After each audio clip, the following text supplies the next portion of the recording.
Hello, everyone, and welcome to this episode of Ignition Time. This is a critical weekend leading into the Labor Day holiday. Millions of our fellow Americans will lose unemployment benefits this weekend. Here's the headline of an article from CNBC. Millions of Americans to lose unemployment benefits this weekend.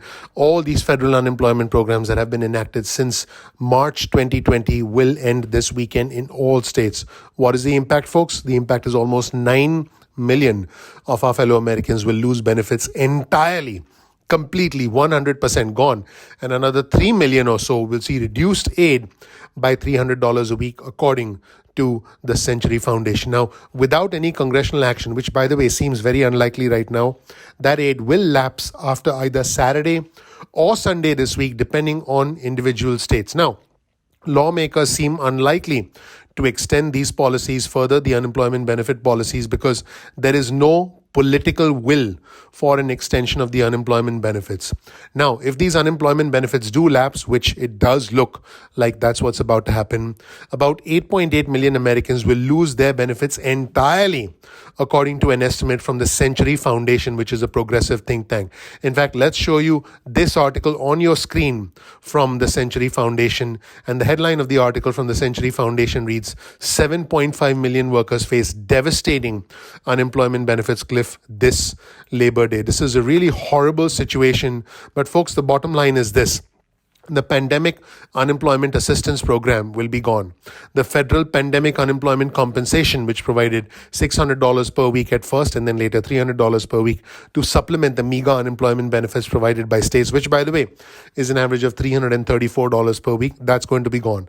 The Pandemic Extended Unemployment Compensation, the PEUC program, which grants additional weeks of benefits to those who are still jobless after they exhaust their state benefits, which is typically 26 weeks, will also be gone. So, who's going to be hurt most by the September 6th cutoff of federal pandemic unemployment benefits? Folks, 7.5 million workers will lose all benefits come Labor Day, September 6, 2021. As of the week of July 10th, there were a total of 9.3 million Americans relying on one of the two main pandemic unemployment programs. 5.1 million individuals on the PUA program and 4.1 million individuals. Think about that for a second. 4.1 million individuals on the PEUC program. Now, as the economy is recovering, less individuals are dependent on this program. But at this moment in time, there will be 7.5 million workers who will suffer when these two programs come to an end. 4.2 million workers on the PUA program are going to lose their benefits entirely. Now, these workers, by definition, have never been eligible for any form of federal or state unemployment benefits, and this includes self-employed workers, gig workers, part-time workers.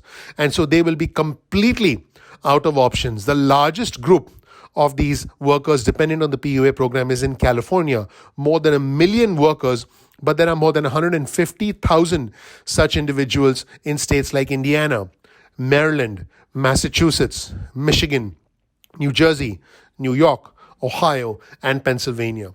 Also, 3.3 million of our fellow Americans will lose benefits that were provided through the PEUC program. Now, California is once again the largest impacted state. We're talking 900,000 out of these 3.3 million workers who will lose benefits provided through the PEUC program. But there are additional states like Florida, Illinois, Massachusetts, Michigan, New Jersey, New York, and Pennsylvania also have 125,000 workers subject to an abrupt loss in benefits. Now, a share of the workers on the PUC program will be able to go back on traditional state unemployment benefits, but at a lower rate than before if they have worked intermittently since they were laid off in 2020. So this is a very tough situation for most individuals to be in.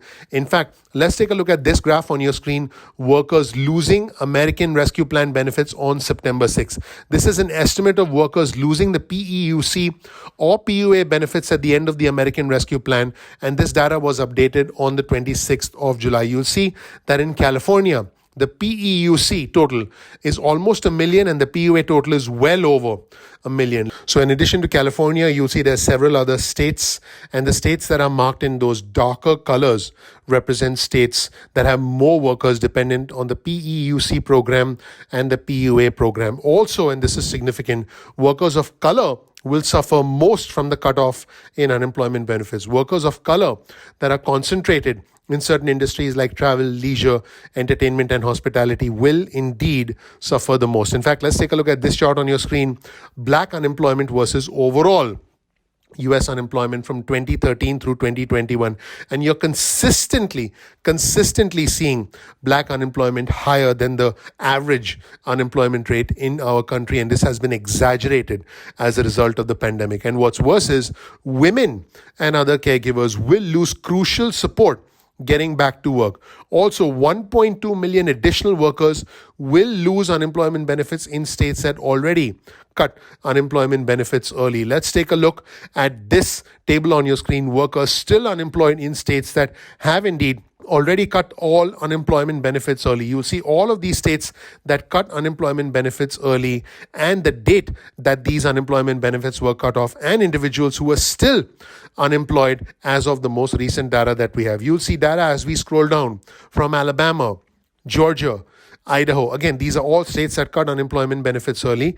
Alabama, Georgia, Idaho, Iowa, Louisiana, Mississippi, Missouri, Montana, Nebraska, New Hampshire, North Dakota, Oklahoma, South Carolina, South Dakota, Tennessee, Texas, Utah, West Virginia, and Wyoming. This is pretty astonishing. Also, let's take a look at this table on your screen that shows you the unemployment rate in selected states that did indeed cut all unemployment benefits early. The US average is 5.9%, and you see states like Mississippi, Maryland, Texas, Alaska, Arizona, and Louisiana. These states actually have a higher unemployment rate than the US national average. In fact, Texas, Florida, and Ohio, which are the three largest states in this group, are among those with higher unemployment rates. According to the Century Foundation, politics, not economics, drove the attack on unemployment benefits. This is especially horrible for millions of our fellow Americans who are dependent on unemployment benefits to put food on the table, to keep the lights on, and to essentially be able to pay the rent. In fact, Senator Ron Wyden, who's a Democrat, who's the chair of the Senate Finance Committee, has spoken out in favor of trying to tie the continued delivery of pandemic unemployment benefits to economic conditions. What he said is basically, as the economy improves, then unemployment benefits can be cut back in that state. Now, keep in mind that there are 9.5 million Americans officially unemployed. The Economic Policy Institute, and this is shocking, has found that there are another 10.4 million workers still suffering from unemployment as of June, including 4.4 million individuals who have dropped out of the workforce altogether. This is astonishing. In fact, let's take a look at this in a broader context. Take a look at this graph on your screen. Millions of workers are subject to federal unemployment benefit cutoffs. In September 2021, this number is close to 8 million people compared to December 2013, when this number was just over a million, and December 2003, when this number was under a million. And also, and this is important, the unemployment benefits are not holding back the recovery of the labor market. This is an especially complex situation, and I want our viewers and subscribers to know that we are working hard on this channel to bring you all the latest information about all of these incredible things that are happening. In fact, in the end, I think we are cutting off unemployment benefits too early for individuals who are relying on them. In fact, this thought is echoed by Till Von Wachter, who's an economics professor at the University of California, Los Angeles, and director of the California Policy Lab. And the professor says this: we're cutting benefits off when many individuals are still relying on them.